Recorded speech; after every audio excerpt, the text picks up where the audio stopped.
ಪ್ರತಾಪ್ ಇದ್ದವನಿಗೆ ಈಗ ಅವಮಾನವನ್ನು ಮಾಡಿದ್ದಾನೆ ತುಕಾಲಿ ಸಂತೋಷ್. ಇದು ಸುದೀಪ್ ಅವ್ರಿಗೂ ಸೇರಿಸಿ ಅವಮಾನ ಮಾಡಿದ್ದಾನೆ ಅಂತ ಹೇಳ್ಬೋದು. ಮೊನ್ನೆ ಒಂದು ಟಾಸ್ಕ್ ಆಗುತ್ತೆ. ಆ ಟಾಸ್ಕ್ ಎಲ್ಲ ಮುಗಿದ ನಂತರ ತುಕಾಲಿ ಇದ್ದವನು ಪ್ರತಾಪ್ಗೆ ಅವಾಜ್ ಕೂಡ ಬಿಡ್ತಾನೆ. ಸುದೀಪ್ ಅವ್ರು ಸಪೋರ್ಟ್ ಮಾಡ್ತಾರೆ ಅಂತ ಏನು ಬೇಕಾದ್ರೂ ಮಾತಾಡ್ತೀನಿ ಅನ್ಕೋಬೇಡ, ನಾನು ಅಲ್ಲಿಂದ ಅವತ್ತೇ ಬಿಟ್ಟಿದ್ದೀನಿ. ಆ ವಿಷಯ ಬಿಟ್ಟಿದ್ರು ಕೂಡ ನೀನು ಇವತ್ತು ಅದನ್ನೇ ನೆನಪಿಸ್ಕೊಂಡು ಮಾತಾಡ್ತೀಯ ಅಂತಂದರೆ ಇದು ಏನು ಅನ್ಕೊಂಡಿದ್ಯಾ ನೀನನ್ನು? ಆ ಸುದೀಪಣ್ಣ ಬರಲಿ, ಅವ್ರಿಗೆ ನಾನು ಹೇಳ್ತೀನಿ, ಅವ್ರು ಹಿಂಗೆ ವಹಿಸ್ಕೊಂಡು ಮಾತಾಡ್ತಾರೆ ಅಂದರೆ ನಿಜಕ್ಕೂ ಕೂಡ ಅವ್ರಿಗೂ ಬುದ್ಧಿ ಇಲ್ವಾ ಅಂತ ನನಗನ್ಸುತ್ತೆ ಅಂತ ಹೇಳಿ ತುಕಾಲಿ ಸುದೀಪ್ ಅವ್ರಿಗೂ ಸೇರಿಸಿ ಮಾತಾಡಿದ್ದಾನೆ. ಅಷ್ಟೇ ಅಲ್ಲ, ಪ್ರತಾಪ್ ಕೂಡ ಆ ವಿಷಯ ಮಾತಾಡಿದ್ರೆ, ಅಣ್ಣ ನಾನು ಏನೋ ಆ ಥರ ಮಾತಾಡಿಲ್ಲ, ನೀ ಸುಮ್ಮನೆ ನನ್ನ ಮೇಲೆ ಅಲಿಗೇಟ್ ಮಾಡಬೇಡಿ ಅಂತ ಹೇಳಿ ಪ್ರತಾಪ್ ಹೇಳ್ತಿದ್ರು ಕೂಡ, ಇಲ್ಲ ನೀನು ಈಗ ಮಾತಾಡಿದ್ದಕ್ಕೆ, ನೀನು ಹೇಳಿರೋದಕ್ಕೆ ನಂತರದ ನೀನು ಮನ್ಸೊಳಗೆ ಅದೇ ಇದೆ ಅಂತ ಕೂಡ ತುಕಾಲಿ ಅದೇ ವಾದವನ್ನು ಮಾಡ್ತಿದ್ದಾನೆ ಅಂತಲೇ ಹೇಳ್ಬೋದು.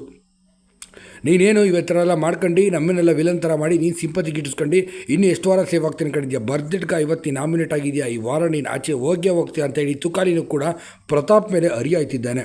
ಯಾಕೆಂದರೆ ಇವ್ರಿಗೆಲ್ಲರಿಗೂ ಗೊತ್ತಾಗಿದೆ ಪ್ರತಾಪೇ ಮೋಸ್ಟ್ಲಿ ಗೆಲ್ಬೋದು ಅಂತ. ಆ ಕಾರಣಕ್ಕೆ ನಮ್ರತಾ, ವಿನಯ್, ತುಕಾಲಿ ಇವರೆಲ್ಲ ಸೇರ್ಕೊಂಡು ಈಗ ಪ್ರತಾಪ್ನ ಟಾರ್ಗೆಟ್ ಮಾಡಿದ್ದಲ್ಲದೆ ಸುದೀಪ್ ಅವ್ರಿಗೂ ಸೇರಿಸಿ ಅವಮಾನ ಮಾಡಿರೋದು ನಿಜಕ್ಕೂ ಕೂಡ ಇದೊಂದು ಅವಘಡದ ಘಟನೆ ಅಂತಲೇ ಕೂಡ ಹೇಳ್ಬೋದು.